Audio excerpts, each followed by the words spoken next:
Hi, this is Rick, Vintage Oddball Cards. Hope everyone's having a happy holiday here. New Year's coming up. Can't get here fast enough.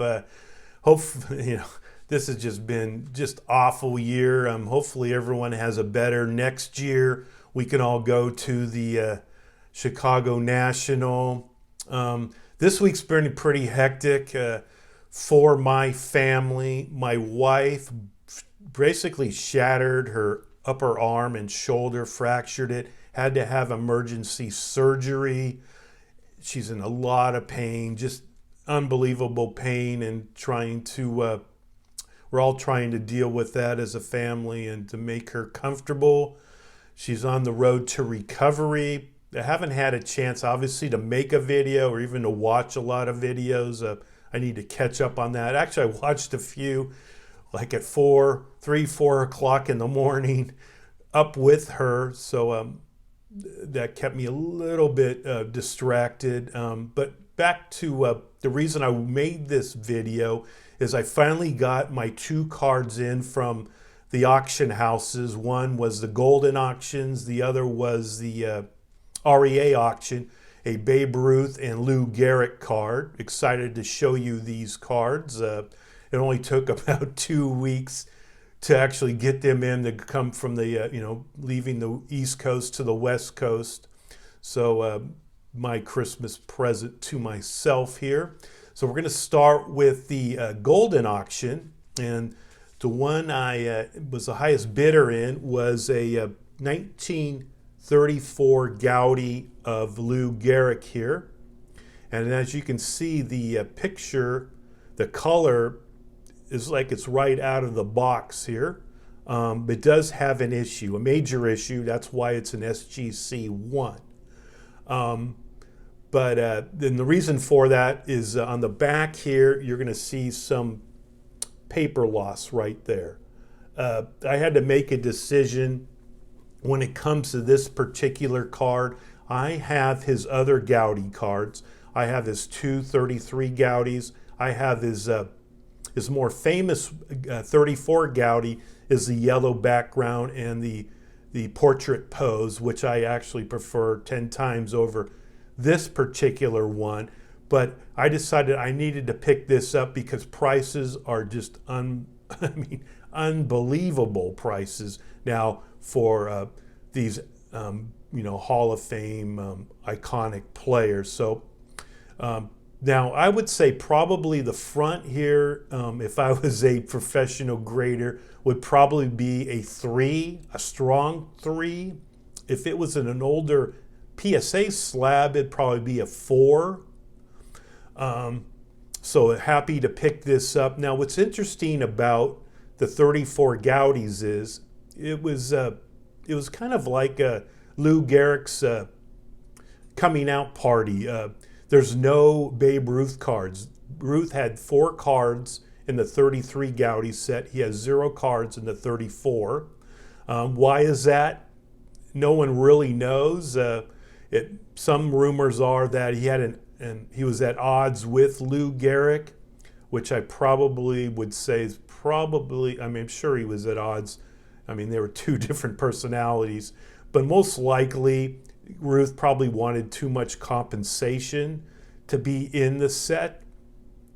But he is in Ruth's in the 35 set, and Gehrig's not in the 35 set. So who knows what was going on.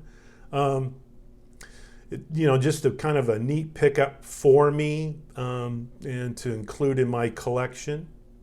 Now the other card is another big boy card, even a bigger big boy card, and that is from the REA auctions, and that's a U.S. Caramel, a 32 U.S. Caramel, and actually it's not a 32, it actually came out in 33, 1933, but these are pretty rare. Pop report on PSA is 118 right now, whereas a 33 Gaudi card of Ruth is probably around 1,000.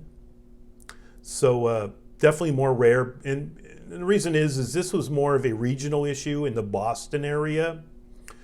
So for these to survive, in any kind of condition is pretty cool. And in a chew, these are not cheap. So with prices going up, I needed to pick one of these up. You can see there is some creasing right here and some creasing up here, but it does retain a lot of its color. What I like about this particular guard is two things. One, his hat there, it has the logo, and two, it says on the top, George, Babe, Ruth, which is really cool. Now on the back here, this is a 2 with a mark. The mark here, which I still think is kind of cool, is, I don't know, you're going to be able to see this, but up here, it has a faint LF, meaning like left field, I'm guessing. It kind of looks like kids writing. So he played both left field and right field. So it was just kind of interesting. Also on the bottom here, it was a 32 card set, and a multi-sport set. It would include 27 baseball players and also boxing and golf.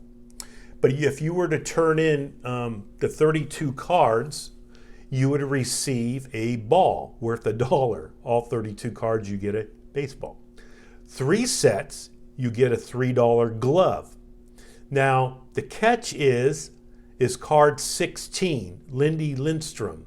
Now, the Lindy Lindstrom card is so rare, it's rarer than the T206 Wagner card. One wasn't discovered until 1987.